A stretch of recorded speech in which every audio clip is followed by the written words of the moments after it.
네, 사랑하는 성도 여러분 안녕하세요. 오늘 특별 새벽 기도의 고난 주간 세 번째 아침입니다. 오늘 요한복음 1장 29절 보라 하나님의 어린 양이라는 제목으로 여러분과 함께 은혜의 말씀 나누도록 하겠습니다. 잠시 기도하겠습니다. 아버지 하나님, 고난 주간이 점점 깊어져 가고 있습니다. 오늘 고난 주간 세 번째 기도회 요한복음 1장 29절 보라 하나님의 어린 양이로다 이 말씀을 통해 저희가 큰 은혜 받기를 원합니다. 예수님의 이름으로 기도드렸습니다. 아멘. 요한복음 1장 29절입니다. 신약성경 142페이지입니다. 이튿날 요한이 예수께서 자기에게 나오심을 보고 이르되 보라 세상 죄를 지고 가는 하나님의 어린 양이로다. 네. 피곤한 육신을 이끌고 이 이른 새벽에 십자가의 은혜를 사모하여 나온 여러분 모두에게 하나님의 크신 위로와 평강이 함께 하시기를 진심으로 빕니다. 오늘 우리가 함께 나눌 말씀의 핵심이자 기독교 역사상 모든 설교의 정점이라고 할 수 있는 위대한 선포가 있습니다. 여러분, 미술관이나 또 박물관에 가면은요, 어, 깃발을 들고 서 있거나 책 위에 누워 있는 어린 양을 그린 그림을 우리가 만나게 됩니다. 이거를 이제 라틴어로 아니우스 데이라고 말합니다. 바하, 하이든, 모차르트, 베르디 같은 위대한 작곡가들이 만든 모든 성가곡에는 이 아니우스 데이, 그러니까 어린 양이 빠짐없이 등장하고 있습니다. 하나님의 어린 양이죠. 19세기의 영국의 목사님이었던 알렉산더 맥클라렌 목사님은 보십시오. 세상 죄를 지고 가는 하나님의 어린 양입니다. 이 본문이 기독교 설교의 핵심입니다. 우리가 지금 여기 모인 이유는 딱 한 가지입니다. 세상 죄를 지고 가는 하나님의 어린 양을 보라고 간청하기 위해서입니다. 이렇게 말했죠. 그런데 성도 여러분, 어, 우리는 과연 하나님의 어린 양이 참으로 어떤 분인지 제대로 여러분 알고 계십니까? 우리는 이 말을 수없이 듣고 부르면서도 정작 이 말의 참된 의미를 깊이 생각해 보지 못한 채 살아가고 있습니다.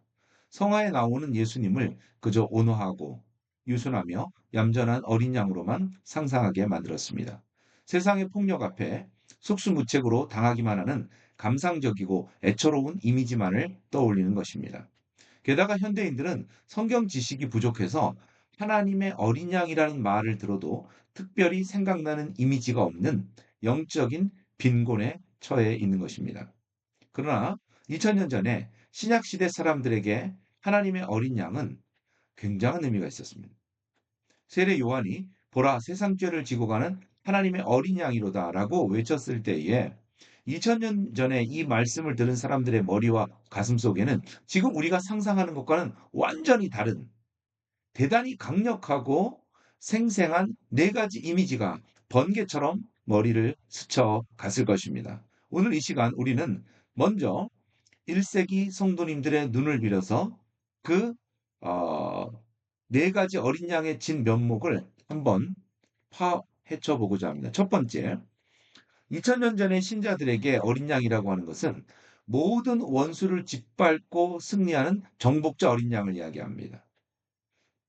성도 여러분, 유대인들은요, 메시아를 적을 물리치고 큰 승리를 거둘 어린 양으로 이해하고 있었습니다.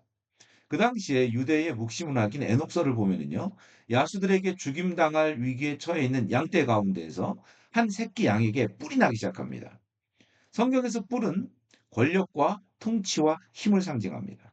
이 뿔 달린 새끼 양이 어느새 큰 칼을 지닌 어린 양이 되어 하나님의 양 우리를 침범한 모든 대적들을 쳐부수고 괴멸시키는 겁니다. 이 정복하고 승리하는 어린 양의 이미지는 당시 사람들에게 굉장히 자연스럽고 당면한 이야기였습니다. 요한계시록에 등장하는 어린 양을 보시기 바랍니다. 그 어린 양은 사탄과 온갖 죄와 악과 사망의 권세를 무찌르고 승리를 쟁취하시는 분입니다. 그래서 기독교 명화 속에서 어린 양이 전쟁에서 승리한 자가 패자에서 빼앗은 군기를 들고 있는 이유가 바로 이것 때문입니다. 예수 그리스도는 결코 무기력한 희생자가 아닙니다.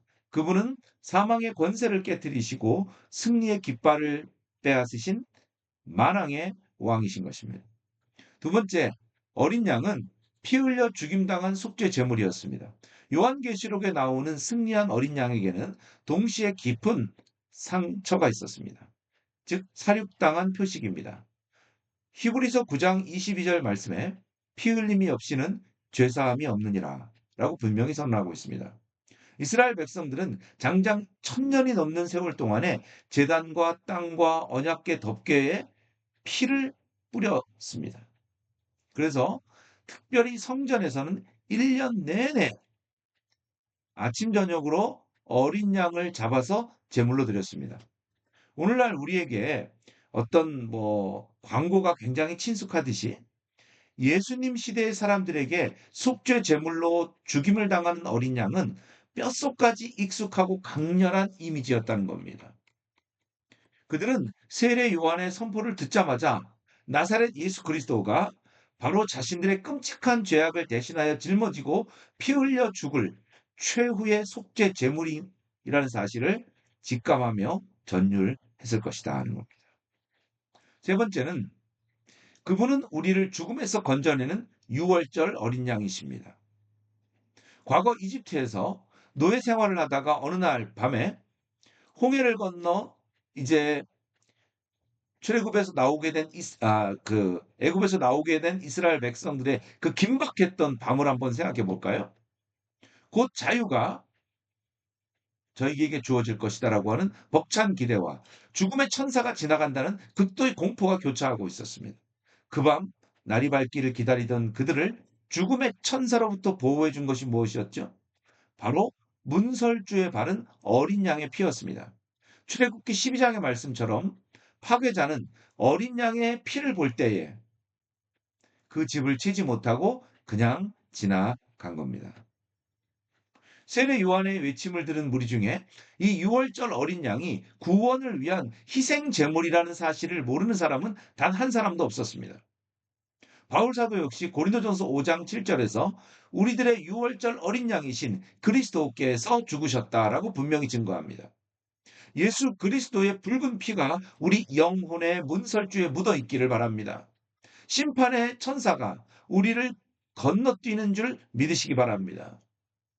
유월절 어린 양의 그 피가 여러분과 저의 영혼에 발라져 있다는 것을 꼭 믿으시기 바랍니다. 네 번째로 그 어린 양은 이사야서 53장에 고난받는 종입니다. 그분은 멸시를 받고 버림을 받으며 우리가 겪어야 할 슬픔을 대신 겪는 슬픔의 사람이었습니다. 마치 도살장으로 끌려가는 어린 양처럼 다른 사람들이 받아야 할 형벌을 자기가 묵묵히 짊어지시는 분이었습니다. 초대교회 성도들은 이 유명한 이미지 속에서 이사야가 계시와 믿음의 눈으로 보았던 신비한 인물이 바로 예수 그리스도임을 마침내 깨닫게 되었다는 것입니다. 사랑하는 성도 여러분, 이 위대한 네 가지 어린 양의 진면목을 마주한 우리는 이제 성경이 고발하는 두 가지의 뼈아픈 문제 앞에 서게 되어 있습니다. 여러분, 우리 모두가 직면한 가장 큰 문제는 인간의 철저한 무능함이라는 겁니다. 최악의 성향에서 스스로 벗어날 수 없는 인간의 무능. 이것이 바로 성경의 핵심 주제 가운데 하나입니다. 역사가 흐르고 과학기술이 발달하여 외부의 조건은 상상조차 할 수 없게 바뀌었지만은 인간의 본성은 단 1mm도 나아가지 않았습니다. 사람이 사람을 얼마나 잔혹하게 죽이는가. 우리는 아우슈비츠 수용소에서 그거를 보게 됩니다. 인간이 도덕적으로 진보하고 있다라고 하는 허황된 믿음은 우리는 전쟁을 통해서 또 포로 수용소에서 죽어가는 사람들을 통해서 우리는 그렇게 말할 수 없다는 것을 알게 되죠. 인간 본성에 대한 낙관론은 전도서의 말씀대로 어리석은 자가 바치는 제물과도 같다는 거예요. 예수님께서도 육에서 난 것은 육일 뿐이라고 단언하셨습니다. 인간은 스스로 알아서 하게 놔두면 결국 알아서 안 하는 존재라는 겁니다. 인간은 스스로 알아서 하게 놔두면 결국 자멸의 소용돌이로 빨려 들어간다라고 성경은 증언하고 있습니다. 우리는 우리 자신을 우리 스스로의 힘으로 결코 구원할 수 없습니다. 이것이 우리 인간이 가지고 있는 가장 절망적인 문제라는 겁니다. 두 번째 문제는 모든 구약식의 제사에 내포된 근본적인 한계라는 겁니다. 이토록 부패한 인간이 살아오는 내내 세계 곳곳에 무언가를 잘못을 저질렀다는 죄책감 때문에 신들에게 꽃을 바치고 동물의 피를 바치고 심지어는 인간의 몸을 제물로 바쳐왔습니다. 그 사람들은 어제도 바치고 내일도 바치고 모레도 바치고 이번 주에도 바치고 다음 주에도 끊임없이 제물을 바쳐야 하는 절망적인 굴레에 있는 것입니다. 그런데 히브리서가 서술하듯이 이 모든 제사에는 근본적인 문제가 있다는 겁니다. 해마다 반복해서 드리는 똑같은 희생 제사로는 사람을 완전하게 할 수가 없다는 겁니다. 이것은 그저 죄가 계속 존재한다는 사실을 매일 떠올리게 하는, 죄를 회상시키는 역할만을 할 뿐입니다. 황소와 염소의 피가 죄를 없이 할 수 없습니다. 어떠한 짐승의 피도 우리의 죄를 최종적으로 없애는 온전한 해결책이 될 수 없습니다. 성도 여러분, 스스로를 구원할 수 없는 인간의 무능과 짐승의 피로는 결코 죄를 없앨 수 없다는 이 두 가지 전문적인 문제 앞에 하나님은 마침내 위대한 답을 내어 놓으셨습니다. 창세기 22장에 보면 아브라함과 이삭의 이야기입니다. 여기에 답이 있습니다. 불과 장작을 메고 가던 아들 이삭이 물었습니다. 아버지, 번제로 바칠 어린 양이 어디 있습니까? 괴로워하며 가슴을 찢던 아브라함이 대답합니다. 얘야, 번제로 바칠 어린 양은 하나님이 손수 마련해 주실 것이다. 아브라함은 이 말의 엄청난 무게를 알지 못하고 내뱉었지만은 오늘 우리는 그 말씀이 십자가 위에서 이루어진 말씀으로 분명히 알고 있는 것입니다. 이 모든 문제에 대한 하나님의 유일한 답은 스스로 재물을 하나님이 마련하셨다는 겁니다. 하나님은 예수 그리스도라고 하는 희생 제물을 친히 마련하셨습니다. 그분은 우리 자리에 서기 위해 하나님의 지위를 버리고 이 세상에 오셨습니다. 당신의 죄가 아니라 철저히 우리의 죄 때문에 무방비 상태에서 저주의 형벌을 받으셨습니다. 아무것도 몰랐던 이삭과 달리 하나님의 아들은 세상이 시작된 순간부터 자신을 위해 마련된 고난의 길을 다 알고도 스스로 걸어가셨습니다. 성자 하나님은 성부 하나님과 완벽히 같은 뜻을 품고 자신을 내어 주신 것입니다. 히브리서는 이 하나님의 답을 헬라어로 에파팍스, 단번에 완전히 영원이라고 선포하고 있습니다. 대제사장이 해마다 짐승의 피를 가지고 들어갈 필요가 없이 시대의 종말에 자기를 희생제물로 드려 죄를 없이 하기 위해 단 한 번 나타나셨습니다. 종교개혁자 토마스 크랜머는 이렇게 말합니다. 그리스도 스스로 제물이 되신 이 제사는 단 한 번 자신을 제물로 바치신 완전하고 완벽하고 흡족한 희생 제물이었다는 겁니다. 두 번 다시 동물의 피를 흘릴 필요가 없는 우주적이고 영원한 단 한 번의 완벽한 속죄 사건인 것입니다. 말씀을 맺도록 하겠습니다. 오늘날 현대를 살아가는 우리는 세상 사람들로부터 매우 날카롭고 뼈아픈 또 하나의 문제 제기를 받곤 합니다. 세상 사람들은 묻습니다. 2000년 전에 누군가가 죽은 사건이 오늘날 내 죄와 죽음의 문제를 어떻게 해결한단 말인가? 그들은 여전히 세상의 죄가 조금도 수그러들지 않고 위세가 당당한데 무슨 소리냐라고 비웃고 있습니다.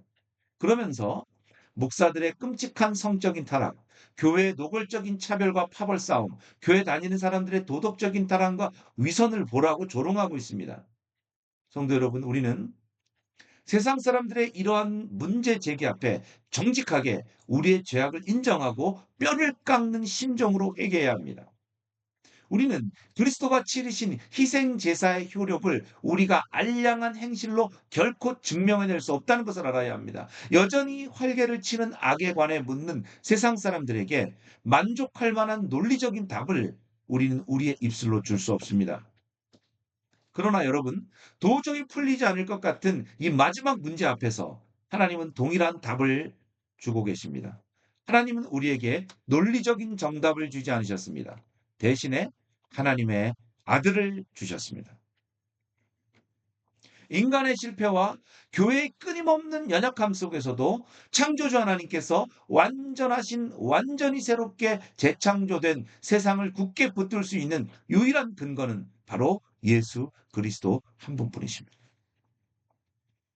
보시오, 하나님의 어린 양입니다. 여기서 보라는 말은 단순히 구경하라는 게 아닙니다. 보고 믿으라는 말입니다. 제가 이 고난주간 특별 새벽 기도 말씀을 선포하며 간절히 기도하는 것 하나입니다. 오늘 이 설교를 통해 예수 그리스도가 선명하게 드러나기 원합니다. 여러분과 제가 드러나는 게 아니라 하나님의 말씀만이 여러분의 심령에 들어가기를 바랍니다. 오늘 이 새벽 예배가 끝나기 전에 여러분 한 사람 한 사람이 그리스도께서 바로 나를 위해 죽으셨다는 것을 가슴 깊이 보고 믿게 되기를 진심으로 축원합니다. 그리스도께서 희생 제물로 바치시며 없애신 것은 저 먼 세상 누군가의 죄가 아니라 지금 내 속에서 꿈틀거리는 나의 죄입니다. 어린 양의 피로 씻음을 받은 자는 다른 사람이 아니라 바로 여러분 자신입니다. 이삭처럼 죽음의 제단 위에 결박되어 죽음을 코앞에 둔 우리를 위해 하나님은 자신의 심장을 찢어 친히 대속의 어린 양을 준비하셨습니다. 오늘 우리는 이 놀라운 대속의 은혜, 하나님이 어떻게 속죄 제물이 되셔서 우리에게 그리스도 안에서 새 생명과 영원한 의를 주셨는지를 똑똑히 들었습니다. 고난주일, 고난주간 세 번째 날 아침입니다. 우리의 구원은 십자가에 달린 어린 양, 그분이 흘리신 거룩한 피에 있는 것입니다. 믿음의 눈을 들어, 믿음의 눈을 들어 정복하시는 어린 양, 속죄 제물이 되신 어린 양, 그리고 우리의 유월절 어린 양을 바라보십시오. 그리고 그 하나님의 어린 양을 온전히 믿을 수 있기를 주님의 이름으로 축원합니다. 두 가지 기도 제목 놓고 기도하도록 하겠습니다. 우리의 죄를 지고 가신 하나님의 어린 양을 형식이 아닌 믿음의 눈으로 바라보게 하시고 우리가 참된 회개를 하는 그런 성도들이 되기를 원합니다. 두 번째는 우리의 무능과 죄악의 굴레를 끊으신 단번에 십자가의 은혜로 붙들고 평생 예수 그리스도의 피만을 의지하며 사는 그런 인생을 살게 해달라고 우리 한번 같이 기도하도록 하겠습니다. 아버지 하나님, 오늘 이 시간에 하나님의 어린 양을 믿음의 눈으로 바라보기 원합니다. 나 대신 아버지 피 흘리신 그분이십니다. 아버지 하나님, 예수님의 보혈 때문에 우리의 모든 죄가 완전히 용서되었고 우리는 하나님과 소통하는 사람이 되었으며 아버지, 우리는 죄와는 상관이 없이 하나님의 아들, 딸, 하나님의 가족으로 편입되었습니다. 아버지 하나님, 감사합니다. 6월절 어린 양으로 나의 죄를 대신해서 죽으신 주님을 찬양하며 오늘 나의 영혼에 뿌려지는 예수 그리스도의 그 거룩한 피로 말미암아 오늘 우리들이 새롭게 되고 우리의 양심이 씻김을 받아 아버지 날마다 믿음과 선한 삶을 실천하는 그런 자들이 되기를 원합니다. 주님, 우리를 위해 친히 어린 양이 되어 주셔서 감사를 드립니다. 아버지 하나님, 그 어린 양이 우리의 죄를 짊어지고 십자가에서 죽으심으로 우리는 죄에서 해방되었습니다. 주님, 이 고난 주간에 날마다 나의 죄를 주님 앞에 눈물로 회개하며 아버지 나아갈 때에 아버지 우리의 심정 안에 뿌려진 그 보혈로 말미암아 우리의 심령이 더욱더 맑아지며 더욱더 주님과 하나 되는 귀한 역사 일어나게 될 줄 믿습니다. 예수님의 이름으로 기도드렸습니다. 아멘. 감사합니다. 오늘도 주님만 의지하는 여러분과 제가 되기를 바랍니다. 감사합니다.